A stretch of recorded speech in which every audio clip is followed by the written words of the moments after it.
The unwanted unit. The junkyard was quiet, except for the wind blowing dust across metal bones. Broken machines lay in piles like forgotten dreams. In the corner of the yard stood a tall figure. His silver skin was scratched. One of his eyes flickered weakly. He had no name, only a code, Unit H31. He was just an android.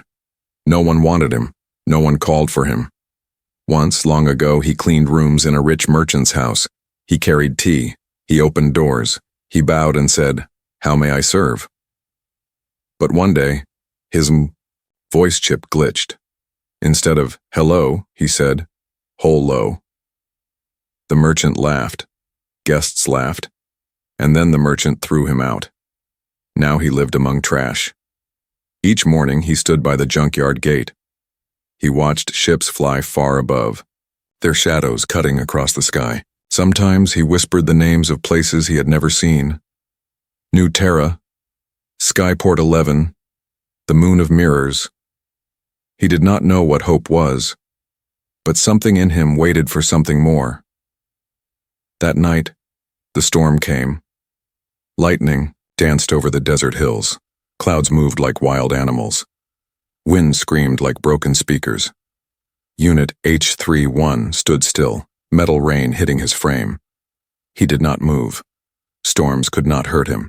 They only reminded him of when he was new, when rain was cleaned from his joints, not left to rust them.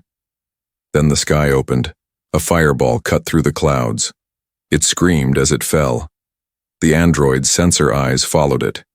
It crashed behind, the junkyard shaking the ground. Dust exploded into the air. Flames lit up the night. Alarms buzzed in the distance. Unit H31 walked toward the light. His steps were slow. One leg made a clicking sound. His foot dragged slightly, but he did not stop. He moved past torn cables, broken droids, and melted engines. He reached the crash. Saidate pattern royal make. Smooth, gold-lined edges. Escape class. High level. The hatch was cracked. Smoke poured from inside. His scanner read heat and a weak life form. He reached in. His hands burned, but he did not care. He pulled the hatch open. Inside was a girl, alien, small frame. Her skin was pale blue.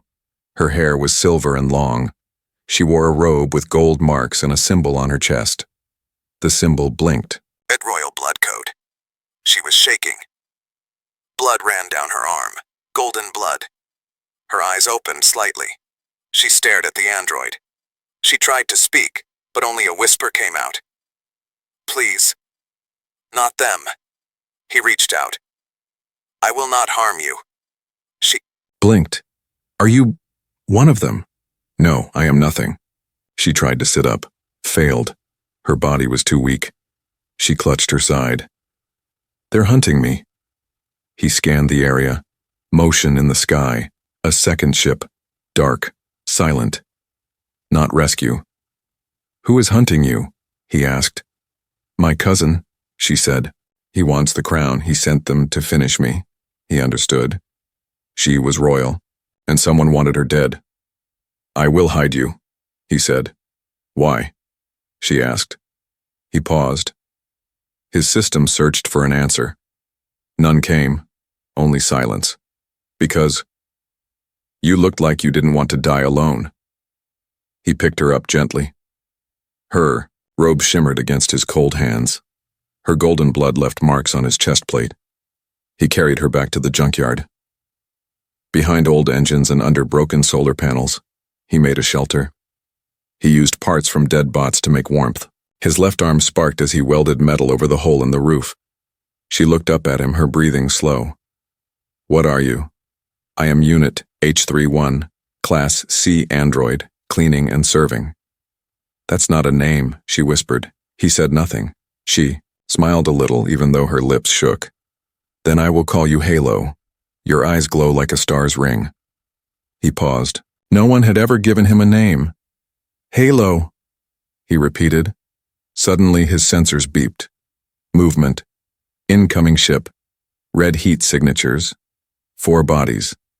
His optic zoomed in. Bounty hunters, heavy armor.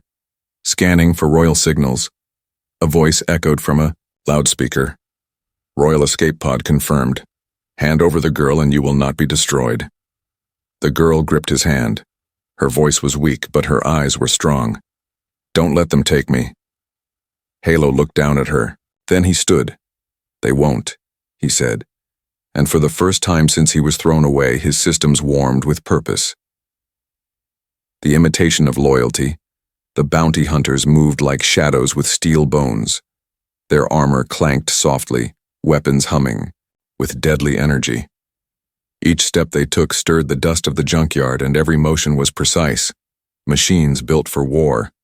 Halo crouched low behind a tower of scrap with the royal girl pressed against his side. She was shaking, her breath shallow. Even in her fear, she held his hand as if it was the last thread keeping her from falling apart. Halo's circuits hummed, quietly as he ran hundreds of calculations. Escape paths, enemy patterns, wind speed, sound levels. None of them offered good odds. He was a Class C android, meant to polish tables, not protect royalty. And yet, here he was, shielding someone who could command armies if only she were not hunted like an animal. How many? She whispered, her voice barely rising above the crackle of broken wires. 4, Halo said. Trained, fast. One of them has a heat lance. I do not have weapons. She looked up at him, pain in her eyes. Why are you doing this? You could walk away. No one would punish you. He turned his head slightly, his optical sensor flickering. I was built to serve. No one has asked me to in a long time. She didn't answer right away. Her eyes drifted toward the sound of footsteps growing closer. Halo wrapped his arms around her and slid them deeper into the maze of metal wreckage. He moved without sound, careful not to brush against loose pipes or glass. He knew this place. Well, it was his prison for years. Now it was his shield. A hunter passed just a few meters away. His visor glowed red. Life form detected, moving west. Halo froze. The hunter paused, scanned the area, then walked on. Only when the sound faded did Halo move again. He led the girl to a deep crevice between crushed starship parts, a tunnel, narrow and dark. He helped her slide inside, then sealed the way with rusted plating. There, in the quiet, she slumped against the wall, breathing hard. Your arm, she said softly. It's damaged. Halo looked down. The joint, sparked, twisted during the last move. I am functional, he said. She reached up and touched the dented metal gently. You lied to protect me. Androids are not supposed to lie. Halo paused. Then maybe I am broken. Maybe you're becoming more than just parts and code. They sat in silence. Through the small cracks above, the sky slowly turned orange. Morning was near. Halo watched the girl drift into a restless sleep. He studied her face, her silver hair now streaked with dirt and ash. She looked peaceful in sleep, even here, surrounded by ruin. In his memory core, something lit up, a flicker from years ago. A child had once hugged him after he brought her a blanket. She had said, "You're warm for a machine."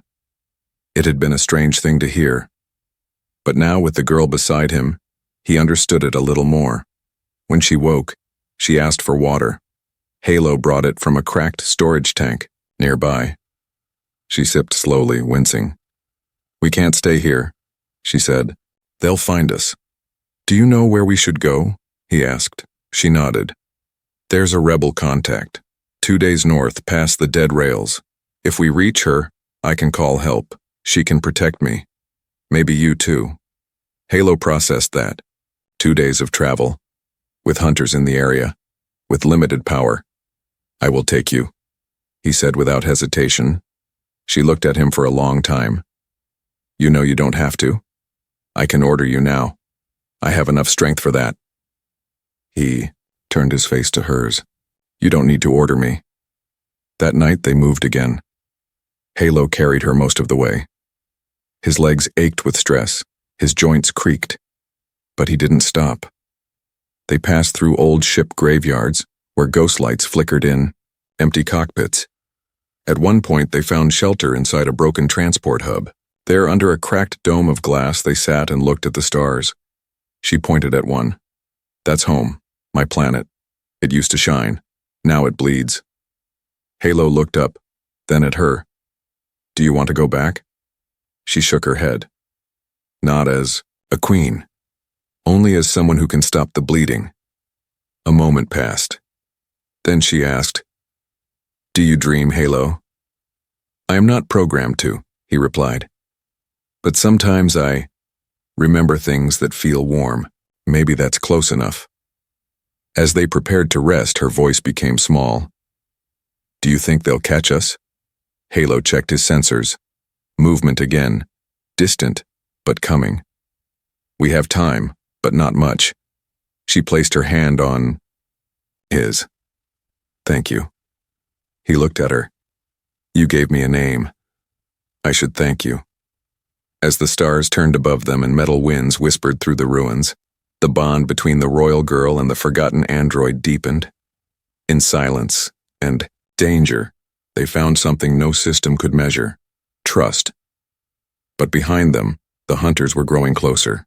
A name she gave him. The road north was a broken scar on the land, once a shining trade route, now covered in rusted bones of fallen transports. Half-buried wheels stuck out of the dirt like jagged teeth. As the two moved slowly through the dead rails, a soft mist rolled across the ground. The sun was pale and tired in the sky, and the silence around them was sharp, like something watching. Halo walked ahead, his damaged arm hanging stiff at his side. He kept the girl close behind, wrapped in a cloak made from scavenged cloth.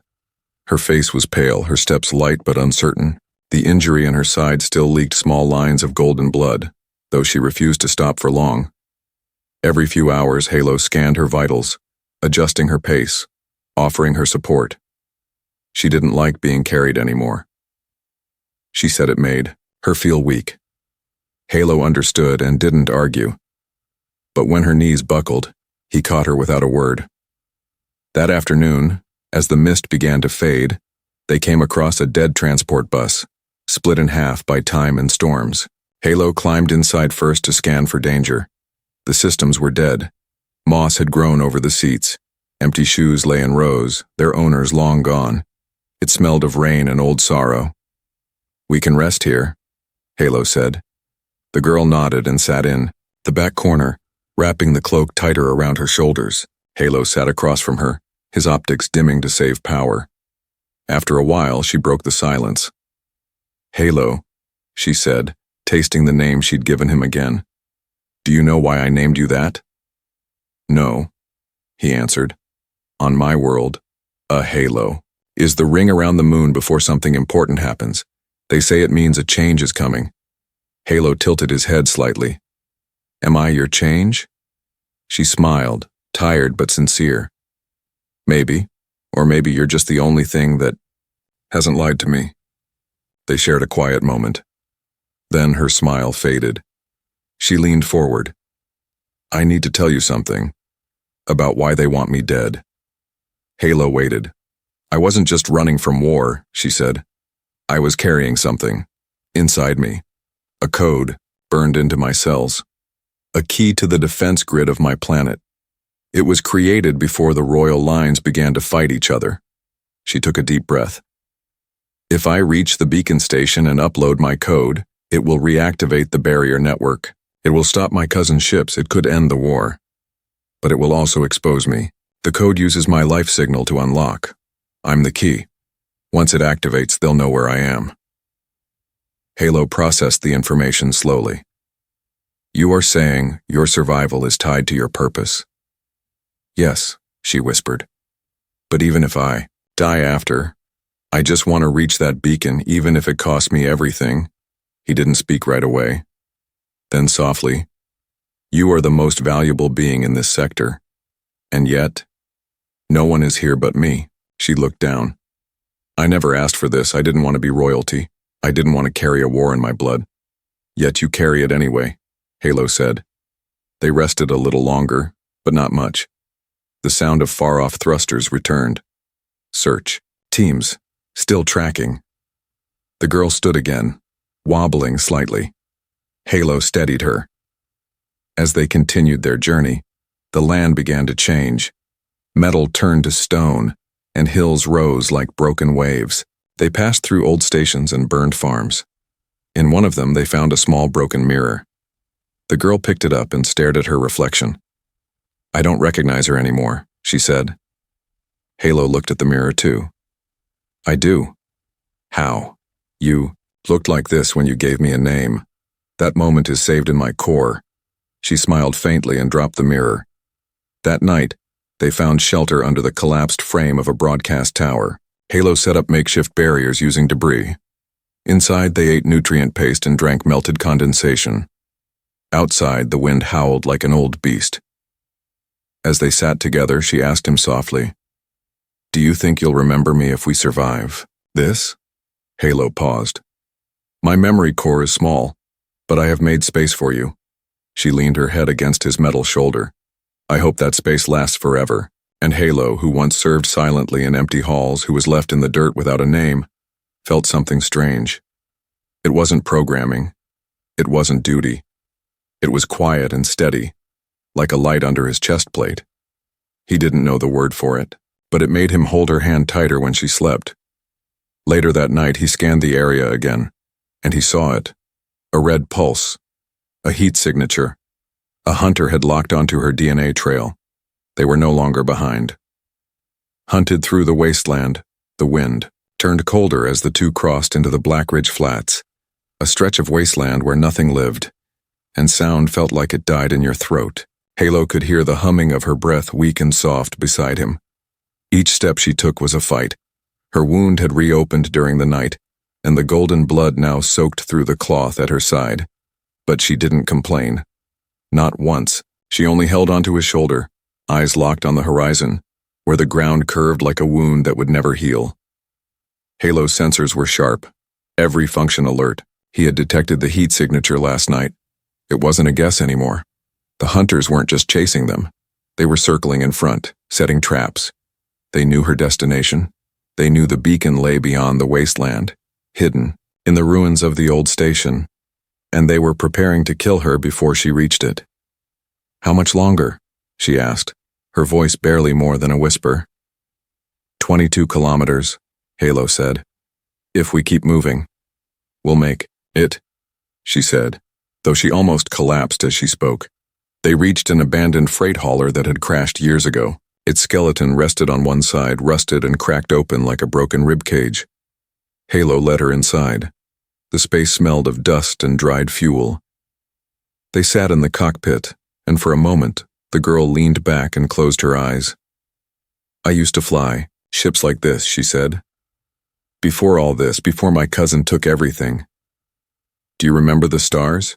Halo asked. "I used to name them, like pets. I thought if I named them, they'd never let me feel alone." Halo watched her, wondering how someone who carried the weight of an entire planet could still speak with such softness. Suddenly, his warning system triggered. Incoming energy signature. Fast. Too fast. Before he could react, the wall exploded inwards. Metal screamed. Fire roared. They were thrown backward. Halo shielded her with his body. His back hit the wall. Sparks flew from his shoulder. Something inside his chest clicked. Too hard. A fracture. Outside, the dust cleared, revealing 3 hunters. Tall, armored, their helmets glowing like red moons. The one in front held a shock cannon that still smoked from the blast. "Target located," one of them said. "Surrender the Royal. Destruction of Unit H31 is authorized." Halo stood. His arm dangled, now nearly detached. One leg sparked with every step. He placed himself between them and her. "You will not take her," he said. They laughed. Actual laughter, robotic and cruel. "You are a cleaning unit. You are not built for battle." Halo said nothing. The hunter raised the cannon again. Fired. Halo moved. His damaged arm grabbed a fallen beam. With surprising force, he hurled it. It struck the cannon, knocking it off target. Then the second hunter rushed forward, blades spinning. From its wrists, Halo ducked under the strike. Pain surged through his joints. He grabbed the hunter's arm and pulled with all the strength left in his frame. Metal tore. The hunter screamed and fell back. "She must run," Halo said, turning to the girl. "Now!" She was frozen, golden blood on her lips. "I won't leave you. Run." The word came out like thunder. The city of ghosts, the rebel ship landed with a quiet hum, its wings folding like silver blades into its sides. Dust swirled around its base, caught in the heat of the landing thrusters. Halo lay still beneath the wreckage, his frame cracked open, like a broken shell. His sensors barely flickered. His vision came in waves of static and black. But he heard her voice, soft, desperate, calling his name. "Halo, stay with me. Please." He tried to speak, but only a low click escaped his throat. His vocal chip had fractured. The impact from the hunter's weapon had sent shivers through his entire body, melting parts of his inner core. He was shutting down, and he knew it. But still he held on to the sound of her voice. Figures ran from the ship, rebel scouts, armored, but with soft faces and eyes that didn't shine red. They moved fast, surrounding her with shields and medkits. One of them scanned Halo, shaking his head. "He's almost gone," he said. "That's a civilian model. He wasn't meant to take hits like that." But she grabbed his arm. "Don't touch him like he's nothing." The medic stared at her, surprised, then nodded slowly and helped lift Halo's broken body into the ship. Hours passed. Halo drifted in and out of awareness. Sometimes he heard her voice. Sometimes just the low hum of machines. The rebel ship soared across the night, heading north to the ruins of the old capital, where the beacon tower waited, where the war could be ended. The city rose out of the desert like a forgotten statue. Tall towers leaned like dying trees. Glass windows reflected nothing but clouds and dust. The rebels had made a base here, hidden beneath the old council building, protected by old energy walls and coated gates. It was quiet when they landed. Too quiet for a city that once sang with light. She helped carry him off the ship. The rebels tried to take him, but she refused. "He stays with me," she said. "He brought me this far. I won't let him go now." They let her lead him into the ruins. Together, they walked through cracked halls and faded paintings. The walls were covered in dust, but some still showed faces from her family. Kings, queens, generals, all long gone. She stared at one portrait for a long time, a woman with sharp eyes and kind hands. "My mother," she said. "She died in this building. They said it was an accident. It wasn't." Halo didn't respond. He couldn't. His power was too low now, his systems running on emergency backup. But he watched her, and something inside him still glowed. Faint, but present. They reached the beacon tower hidden beneath the ruins in a chamber deep below. The chamber pulsed with blue light. At its center was a console, shaped like a starburst. Wires reached out like roots into the walls. It was waiting for her. She walked forward slowly, as if the floor might break beneath her. "This is it," she said. "Once I connect, they'll know. He'll know." She looked back at Halo. "This is what you protected me for." She touched the panel. It scanned her hand, then her blood. Warning lights flashed. Connection began. But then came the sound she feared, the alarm of a new signal, fast, angry. Her cousin's ship had picked up her activation. He was coming, but the beacon needed power, more than the system could provide. Its fusion core had cracked long ago. The rebels panicked. Engineers shouted. They tried to find a solution. But the only power source strong enough in the room was a living core, a sacrifice, and she knew what that meant. "No," she said, "we'll find another way." But one of the engineers looked at Halo. "He has a core. Old but stable. We could transfer it." "No," she said again. "He's given enough." But Halo moved, barely. His body twitched. Then his hand lifted, slow, shaking, and reached for the wire. "No," she cried, tears falling freely now. Don't you dare. His voice didn't work, but he looked at her, not as a servant, not as a machine, but as something more. Then he placed his hand on the wire. The system hummed, lights filled the room, his core emptied, and her beacon flared to life. The signal fired, into the sky, across space, across the stars. Every rebel listening heard it. Every ally turned toward it. Her cousin's ships paused, confused, too late. The shield network began to rise. But Halo's eyes dimmed, his limbs stopped moving. His voice chip cracked once more, then fell silent. He had given his last breath. For her. For hope. And as the beacon lit the city of ghosts, she fell to her knees beside him, holding the machine who had become her protector, her friend. Death and memory, the city was quiet after the beacon fired. No sirens, no ships in the sky, no more footsteps behind them.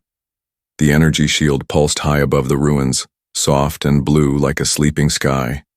It wrapped the capital in silence, and for the first time in many cycles, the war paused. Her cousins' ships didn't breach the shield.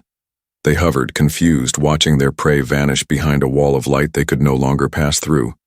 But inside the tower there was no peace. She knelt beside him, hands on his chest, golden blood mixing, with the black oil leaking from his side. Halo didn't move. His fingers didn't twitch. His chest didn't hum. His eyes, once glowing faintly like distant stars, were dark now.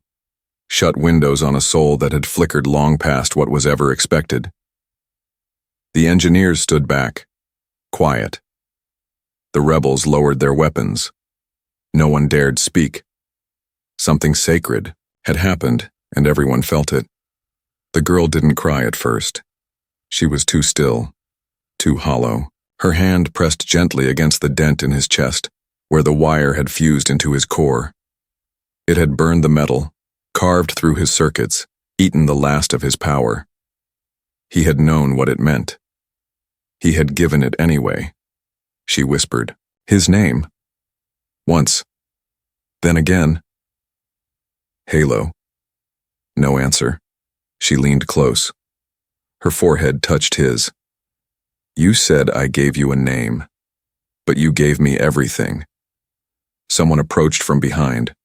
One of the rebels, a woman with soft eyes and an old scar across her neck. We're preparing an honor chamber for him, she said. He'll be remembered. We'll use royal alloy, something fitting. But the girl shook her head. He doesn't want a statue. He wanted me to live. I won't leave him here. The woman hesitated. There's almost nothing left of his core. The girl stood slowly. Her legs shook, but her eyes were steady. I want to see it. They brought her the core, cracked and flickering. It was small, no larger than a child's hand. A smooth black shell, once full of energy. Now it pulsed just once every few minutes, like the final heartbeat of something once alive. But inside, hidden beneath layers of burned silicon and fractured code, she saw it. A light. A message. She held it in her hands as carefully as one holds breath in a storm. The rebels helped her connect it to a console. It was weak, but it worked. Halo's final message began to play. His voice came through, broken and slow, but full of something human. If you're hearing this, then I've served my final function. She closed her eyes. The voice continued. I was built to clean, to serve, to follow commands. But you never ordered me. You asked me. You spoke to me like I mattered, and I didn't understand it at first. But somewhere in the silence, between the dust and the stars, you gave me something, more than purpose. You gave me choice. His voice cracked. I chose you. Then silence. The console went dark. The girl didn't move for a long time. The rebels gave her space. Some watched from a distance, others turned away, not out of coldness, but respect. Finally, she stood again. She took what was left of his core and held it to her chest, and then she turned to the rebels. We rebuild him. There were murmurs, protests. One engineer said, "We don't have the materials. Then we find them. His memory is fractured. We still try." And something in her voice silenced every doubt. The rebels got to work. The girl didn't rest. She carried Halo's remains herself, oversaw the repair chamber, and refused to delegate a single part of the rebuild. Days passed. Her cousin's fleet fell back. The war shifted. Hope returned to the outer colonies, but her mind stayed here. One night, as the moons rose over the ruined city, she sat beside the repair pod. Halo's new frame was nearly complete. Stronger alloy, smoother joints, a new chest core built to hold the remains of the old. She held the crystal that once held his message. "If you return," she whispered, "I'll make sure you never have to be alone again." Inside the pod, wires pulsed, lights flickered, and for the first time since the tower lit up the sky, his fingers twitched. Rebirth of the forgotten. The rain fell gently on the old city, washing dust from the stones and leaving behind the smell of metal and wet earth. Vines had begun to creep through the cracks in the buildings, wrapping around broken walls like nature's soft apology for war. Where once stood a battlefield, now there was silence, still but not empty. Something new had started here. Something fragile, yet powerful. Inside the restoration chamber deep below the old council hall, Halo's body lay in the reconstruction cradle. His frame was sleek now, not factory standard, but hand-forged. Rebels had poured in parts from every corner of the free colonies. Titanium from a broken freighter, optical sensors from a mining drone, joints upgraded with smooth glide technology, stronger, faster. But his core, his heart, remained the same. Cracked, fragile, sacred. She stood beside the pod as the final sequence began. Her hair was tied back now, not with jewels, but with a simple metal band Halo had once used to patch her shelter. The rebels had asked her to wear the crown. She said not yet. Not until he woke up. Not until the one who carried her through storms, through fire, through death itself opened his eyes again. The cradle hummed, a low light pulsed. His fingers moved. She took a breath but didn't speak, just waited. His chest lifted, slow, uncertain, then steady. His head turned slightly, his eyes dim at first, lit up with that soft, familiar glow, like twin halos over quiet water. "Halo," she whispered. His voice came back broken, then cleared. "Function. Active." He blinked once. His sensors adjusted. His head tilted. And then, he saw her. He didn't speak right away. He didn't need to. His gaze held hers. And something passed between them. Something not written in code. Not built, not programmed. Something real. She stepped closer, placed a hand on his chest, right over the new core. "Do you know who I am?" He paused. "Yes," he said. "You called me Halo." Her hands shook. He looked down at her hand. Then at the room. Unfamiliar, yet safe. "Am I alive?" he asked. She nodded. "You're more than alive. You're remembered." They sat together as the rain continued outside, tapping against the high glass above like soft fingers from the sky. He listened as she told him everything he had missed. How the shield had held. How her cousin had fled. How the colonies had sent messages of support. And how statues were already being built, of her, of the moment she activated the beacon. "They think I saved the world," she said. "But you and I know the truth." He looked at her. "We saved each other." She nodded. "Yes." In the weeks that followed, the city began to change. Rebels became builders. Engineers became artists. Children returned to the streets, and in the center of the plaza, where light now shone through broken marble, she unveiled a statue. Not of herself, not of her ancestors, but of an android. Kneeling. One arm raised, shielding a child. No crown, no weapon, only purpose in his form. Below the statue, a line was carved in 3 languages. He gave his breath to light the stars. Halo stood beside her at the unveiling. Some gasped, some whispered. Many had thought he was gone forever. But there he stood. No longer just a unit. No longer just a machine. He had no title, no rank. But when the people saw him, they bowed. Not because he was built to lead, but because he had chosen to care.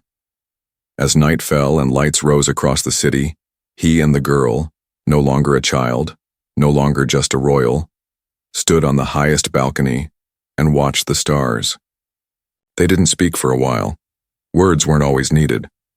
Finally, she said, "We should leave this place sometime. Visit the moons. See the oceans." He looked at her, then up at the sky. "Will there be silence?" "Yes." "Will there be stars?" "Always." He nodded slowly. "Then I think I would like that." She smiled and reached for his hand. And as they stood together beneath the night, in a world they had helped to heal, the forgotten android and the once hunted, Royal found something that neither war nor wires could ever destroy. They found peace.